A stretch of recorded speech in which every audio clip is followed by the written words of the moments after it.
Friends, in this journey of history, in the last episode we saw the amazing story of the Chera dynasty. We learned how the Cheras established their identity on the lands of Tamil Nadu and Kerala, prospered through sea trade, and became one of the crowned kings of the Sangam age. But remember, in Sangam age South India, there were not just the Cheras.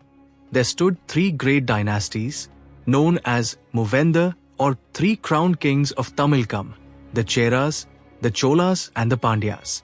Sometimes these three dynasties became allies of each other, and sometimes fierce rivals. And it was between them that the ancient history of South India was woven. Today we will listen to the story of the Cholas, whose symbol was the tiger, whose capital was Urayur, and about whom Tamil literature sang praises. These are the same Cholas, whose legacy later lived on in great emperors like Rajaraja Chola and Rajendra Chola, the homeland of the Cholas. The Chola kingdom was situated in the fertile Kaveri Delta. This region is considered the heart of Tamil Nadu, where fields full of greenery, branches of the river, and roads stretching up to the sea could be seen. Their early capital was Urayur, today's Tiruchirappalli. In Sangam poems, Urayur is called the city of pearls and textiles. Here, fine clothes were woven, which were exported to faraway lands. The royal emblem of the Cholas was the Vyaghra, tiger. Just as the bow was the symbol of the Cheras and the fish was the symbol of the Pandyas, in the same way the tiger became the symbol of Chola bravery and aggression. Sangam literature and the Cholas. Friends, our knowledge of the Cholas mainly comes from Sangam literature. These poems and ballads are believed to belong to the period between 300 BCE to 300 CE. The poet Patinappalai gives a detailed description of the Chola capital and their trade. Poems like Purnanuru and Akananuru show the military skills and generosity of the Chola rulers. Apart from these literary sources, archaeology and foreign sources also give us glimpses of the Chola kingdom. Roman writers mention the trade of South India, and even today Roman coins and vessels are found in the soil of Tamil Nadu. The rise of Karikala Chola. Now we come to the most important figure in Chola history, Karikala Chola. The name Karikala itself is connected with a tragic incident in his life. It is said that when he was young, enemies captured him. While escaping from captivity, his legs got burnt in fire. That is why he was called Karikala, meaning the man with the charred leg. But friends, this same Karikala later became the greatest Chola emperor of the Sangam age. His disability was nothing compared to his courage and determination. The Battle of Venni, a turning point. Karikala's greatest achievement was the Battle of Venni. Just imagine, the three crowned kings of South India stood face to face in one battlefield. On one side were the Cheras and the Pandyas, who together had decided to crush the Cholas. On the other side stood Karikala Chola alone, with his army and his courage. The battle is described in poems in a very thrilling way. The trumpeting of elephants, the thunder of horses' hooves, and the clash of foot soldiers shook the earth.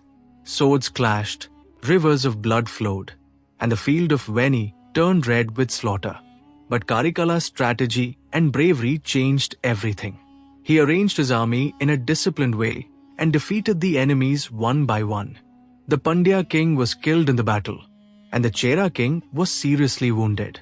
Tradition says that hurt and humiliated by defeat, the Chera king committed suicide. This war made Karikala invincible. He was no longer just a local king, but the most powerful emperor of Tamilakam. Karikala's authority after Venni. After the victory at Venni, the Chola kingdom expanded rapidly. From the Kaveri Delta to the coastal areas, the Chola flag began to fly. Karikala defeated many small chieftains and brought them under his control. He established stability in South India and encouraged both trade and agriculture. Karikala's vision of development, the Kallanai Dam. Karikala was not only a conqueror in wars, but also a far-sighted ruler. His greatest achievement is considered to be the Kallanai Dam Grand Aniket. The Kaveri River, which is the lifeline of Tamil Nadu, often caused floods. Sometimes the fields would dry up, and at other times the water would rise so high that it swept away everything. Karikala found a permanent solution to this problem. He built a huge dam on the Kaveri using stones and earth. This dam was about 300 meters long and 20 meters wide.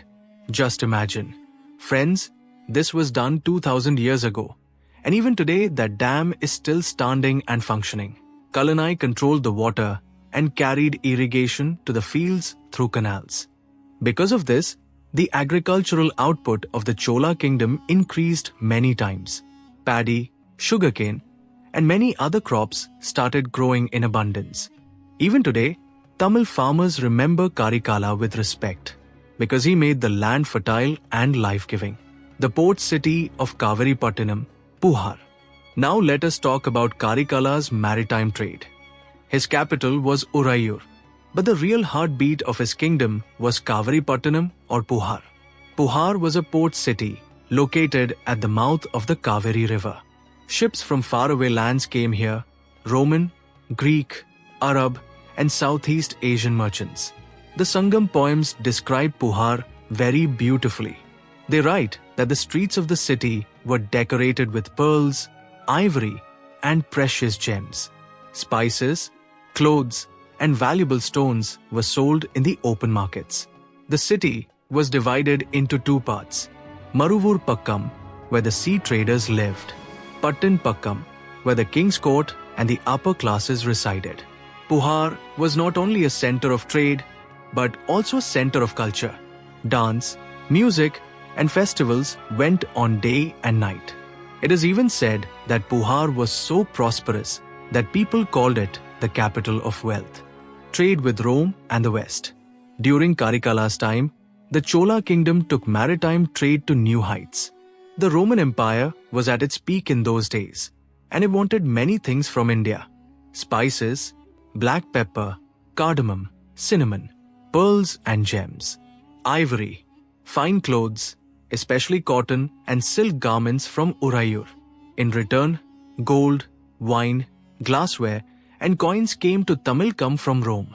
Even today, thousands of Roman coins have been found in the soil of Tamil Nadu, which prove this trade. The Roman writer Pliny wrote, "India drains our gold away." That means India's trade was so strong that it was emptying Rome's treasury. Maritime strength of the Cholas. Friends, along with maritime trade, the Cholas also strengthened their naval power. They understood very well that whoever controlled the sea would also control trade. The Sangam poems tell us that Chola ships were used not only for trade but also for war. They reached Sri Lanka and the Maldives and established their influence there. The ships that sailed from Puhar and other ports were part of the Tamil Maritime Network, which connected India with Southeast Asia. In this way, the Cholas were not just rulers of the land, but also masters of the seas, society and culture under the early Cholas. Now let us see what society was like during those times. Agriculture. In the Kaveri Delta, people mainly cultivated paddy.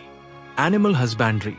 Cows, elephants, horses, and buffaloes were also raised. Trade, both internal and external trade, flourished greatly. Urban life. Rich traders lived in cities like Puhar and Urayur. But in villages, the common people depended mainly on agriculture. Religion and culture. During the Sangam age, people worshipped many gods and goddesses. Murugan, the god of war. Kadvul, the supreme god. Goddesses like Kali and Kotravai. Along with this, rituals and sacrifices were also performed. Music and dance were an important part of life. The roots of Tamil Nadu's classical tradition Bharatanatyam are also found in these cultural celebrations. Karikala in Tamil memory. The name of Karikala is still immortal in the memory of Tamil people. The Kallanai Dam is his living monument. The Sangam poets describe him as generous, just, and brave. His rule was, in a way, the early golden age of the Cholas. He not only expanded the kingdom through wars, but also enriched it through art, culture, and trade. The successors of Karikala. After Karikala, the Chola dynasty continued for several generations, but it was not as organized and powerful as before. The Sangam poems tell us the names of some of his successors like Nallanthi Kalli, Killi Valvan, and Peruli. However, we do not get clear details about them. Historians believe that after Karikala, Chola power slowly began to decline. The reasons were the re-emergence of neighboring Pandyas and Cheras, internal conflicts and rebellions by small chieftains, overdependence on foreign trade. Still, the Chola name and their prestige remained alive. Cholas and Sri Lanka. Karikala and his successors also had a deep connection with Sri Lanka. Sangam literature and the Sri Lankan chronicle Mahavamsa mention that the Cholas attacked Lanka many times. One tradition says that Karikala conquered Lanka and used his war captives to build the Kallanai Dam. Later, Chola kings continued to consider Lanka important for their trade routes. However, the early Cholas were not able to permanently control Lanka. This dream was fulfilled much later by the medieval Cholas, Rajaraja and Rajendra. Decline of the early Cholas. After Karikala, slowly the power of the early Cholas began to weaken. The Pandyas and Cheras grew strong again and started struggling for dominance in Tamilakam. Historians tell us that from the 3rd to the 6th century, the Cholas still had their name, but their political power was much reduced. Their rule was limited only to the Kaveri Delta and some surrounding areas. In some places, the Cholas remained only as local chieftains. Even their inscriptions are very few, which clearly shows that this was a period of transition. The shadow before the rise. But friends, here comes the most interesting part of history. The Cholas may have become weak, but they did not disappear. Their name and their identity remained deeply rooted in Tamil society.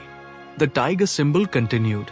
Cities like Urayur and Puhar still remained important. In Sangam literature, stories of Chola bravery and generosity kept being passed down from generation to generation. This is why, when the Cholas regained power in later times, they used their past as a matter of pride. They declared themselves as legitimate rulers by holding up ancestors like Karikala as their ideals. The bridge to the Imperial Cholas. From about the 7th to the 9th century, the Chola dynasty remained in a quiet state. They did not completely vanish, but survived as a local power. Then, in the 9th century, Vijaya Chola revived the Chola kingdom. He made Tanjavur his capital and began a new Chola tradition. From here came the line of great emperors like Rajaraja Chola and Rajendra Chola, who made South India into a superpower. This means that the contribution of the early Cholas was that they laid the foundation. Their culture, trade traditions, and prestige became the base for the medieval Chola Empire. Society, culture, and legacy of the early Cholas. Now let us understand in detail what contributions the early Cholas made to society and culture. Agriculture and water management. Projects like the Kallanai Dam continued to be useful for thousands of years. Maritime trade. Cities like Puhar connected South India with a global trade network. Literature and art. Sangam poems are still a proud part of Tamil heritage. Religious traditions. During the Chola period, the worship of Murugan, Shiva, and other gods expanded. Cultural continuity. The traditions of music, dance, and festivals from those days later developed into classical forms. The eternal flame of the Cholas. The story of Karikala and the early Cholas teaches us that political power may be temporary, but culture and heritage are permanent. The political empire of the Cholas may have faded for some centuries, but their image remained alive in the memory of Tamil society. This memory later took the form of the Tamil Maritime Empire. Friends, in this episode we saw the story of the early Cholas. We learned how Karikala won the Battle of Venni and established his dominance in Tamilakam, how he enriched the Kaveri Delta, and how Chola culture and trade placed South India on the global map. But this was just the beginning. Now our journey will take us to the next great power, the Pandya dynasty, who for centuries remained the biggest rivals of the Cholas and the Cheras.